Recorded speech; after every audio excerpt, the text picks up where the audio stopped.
Hey, this is Kristen. And this is Aaron, and this is the Drive Mode Show. What are we talking about? Today, let's talk about getting electric.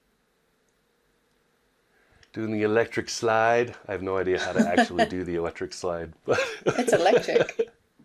I banned that song from my wedding. I said, Yeah. No electric slide, no Macarena. No.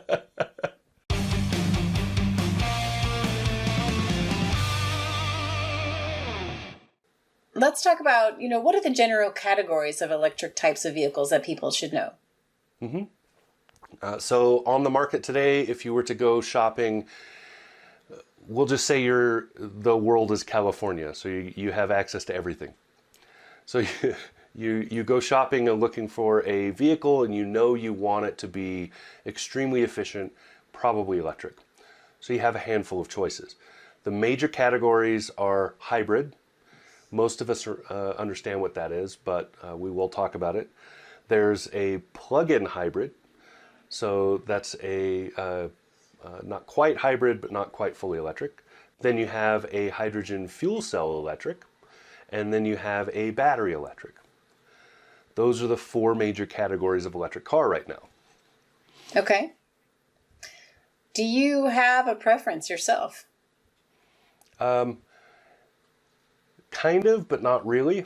So it all comes down to what your use metric is. So if you need a vehicle to be highly efficient, but you drive fairly long distances, even if the, say, battery electric version has 200 miles or more in range, that doesn't mean you're going to get that much in range. And it also means that it's going to take a while to recharge that, to replenish that range.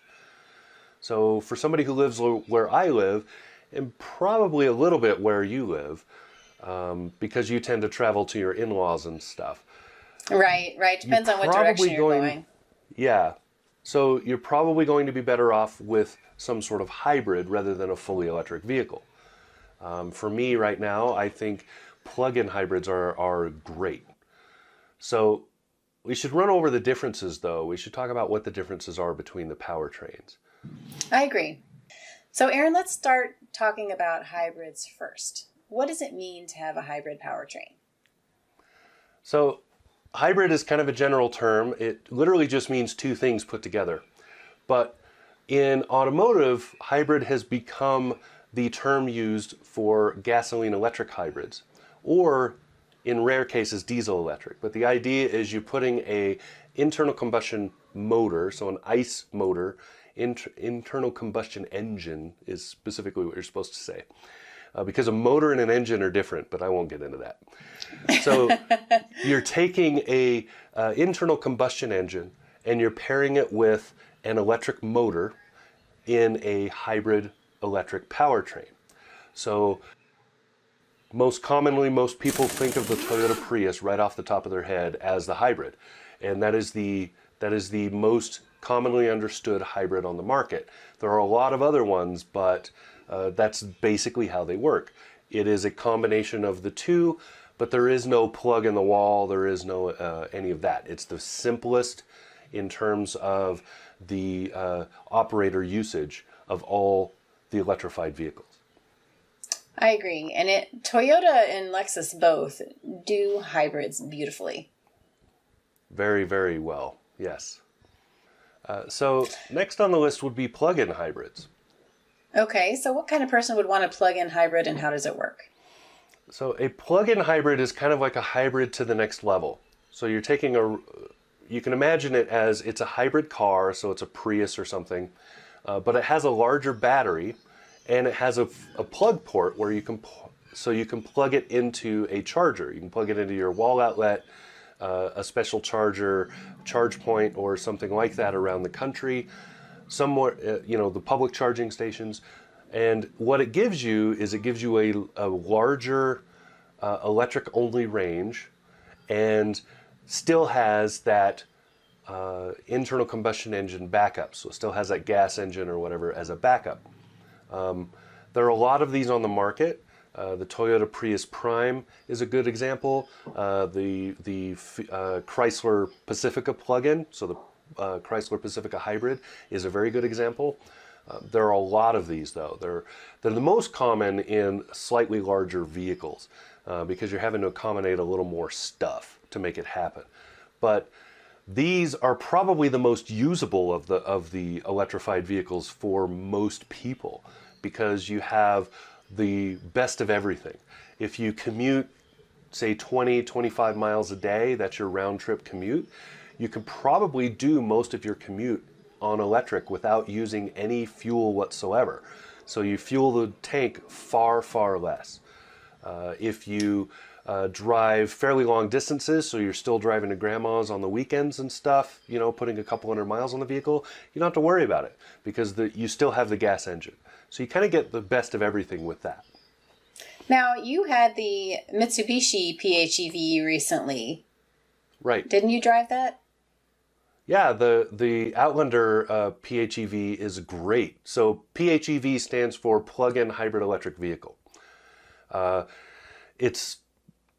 Outlander's a really good example of when it's done at a very reasonable cost versus most of the time it's more expensive. So it's a more expensive option than just getting the regular gas one. And that's true with the Outlander, but the Outlander still managed to do what the Outlander is known for, which is coming in on the cheap. So it's not going to kill you in monthly payments or whatever. And it's still a very capable vehicle. My only real complaint was it didn't have, when you get the hybrid version, you don't have a third row. Right. So, because they had to put the battery somewhere. Right.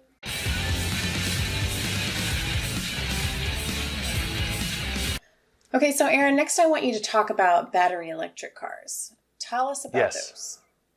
So BEV, battery electric car, most people will think immediately of Tesla when you talk about a battery electric. It's literally just a car whose its fuel source is just batteries. So it has no gas engine, no diesel engine, it's just batteries. BEVs or just EVs, so battery electric vehicle or electric vehicle, they're gaining traction. They're still a very tiny portion of the market. It's still roughly 2% of the US market in sales, but they're gaining traction relatively fast. They have a lot of use for people that live in very specific situations. If you live in an urban area, or if you live in probably a suburban area, so that your daily commute is, 30, 40 miles, you don't even need access to a charger at work to drive one. Even if you go with the one of the lowest cost options, which would be like the Nissan Leaf. With a electric vehicle, you have to have some way of charging the vehicle. So most people who buy them, they probably have a garage, and then because of that, would have access to a 220 volt outlet, or can have one wired so that they can set up a charging station in their house. You also have access to public charging with it, but you don't have the engine backup that you have with a plug-in or a regular hybrid. So it's all about use. What are you going to do with it? How much are you going to drive? Right. Now, I'm excited to see what happens with Rivian EVs because now they've got a truck and a 3-row SUV that are plug-ins. And I think they're going to do really well. I hope they're surviving through this crisis right now, but they've been developing this product for a long time. I was just talking to Tim Esterdahl over at Pickup Truck Talk yesterday, and we were talking about the possibility of Rivian coming out with an extreme off-road, like a Ford Raptor style off-road version. And then we were also talking about Bollinger doing heavy-duty electric trucks. So yes. Robert Bollinger is awesome to talk to as well. He's a super interesting guy. I'll try to link to those interviews. All right, so the last category on our list is the hydrogen fuel cell. which the first thing that comes to my mind is the Honda Insight. There are several on the market. The first on the market was actually Hyundai. But hydrogen fuel cells in this country are still really limited. There aren't a whole lot of them. They're in production technically, but they're really kind of prototypes, not really production vehicles. But hydrogen is a big deal in Northern Europe and Japan. So that's why they still have traction. That's why they're still happening. So hydrogen vehicle works exactly like a battery vehicle, except instead of a large battery to store energy, it uses hydrogen tanks and then converts it. So a hydrogen fuel cell is just you can think of it as a battery cell. It sends hydrogen in one side, and you have oxygen and, you have water basically coming out the other side. Right. And in the process, it throws off an electron, and there's your electricity. So, like I said, the easiest way to think of them, people get confused because it sounds like a lot of science, but the easiest way to think of it is a fuel cell is just another kind of battery. It's producing energy, usually from some sort of chemistry. And that's what's happening with a hydrogen fuel cell. So there are several of those on the market. Toyota has one with the Mirai. Hyundai has a Tucson fuel cell. So Toyota has a semi-truck that runs on that same setup. Right, that's what I was thinking of. Mm-hmm.